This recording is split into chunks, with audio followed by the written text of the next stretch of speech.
কবিগুরুর কবিতাতে না কখনো থামা শব্দটা নেই, যে থেমে যাওয়া। সব সময় চলতে থাকতে ভালোবাসতেন। সব সময় একটা কৌতূহল কাজ করতো যে কোথায় কি আছে জানার অদম্য ইচ্ছে। তো এই নতুন দেশ কবিতাটি তারই একটি উদাহরণ বলা যায়। চলুন আমরা শুনি নতুন দেশটা। নতুন দেশ।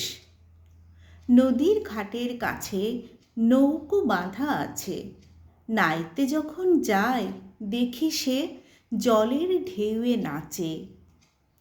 আজ গিয়ে সেইখানে দেখি দূরের পানে মাঝ নদীতে নৌকা কোথায় চলে ভাটার টানে।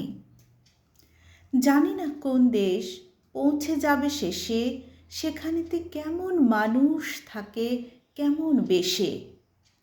থাকি ঘরের কোণে, স্বাদ জাগে মোর মনে, অমনি করে যাই ভেসে ভাই নতুন নগর বনে।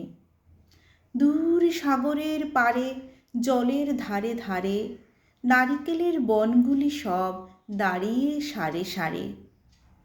পাহাড় চূড়া সাজে নীল আকাশের মাঝে, বরফ ভেঙে ডিঙিয়ে যাওয়া কেউ তা পারে না যে। কোন সে বনের তলে নতুন ফুলে ফলে, নতুন নতুন পশু কত বেড়ায় দলে চেলে।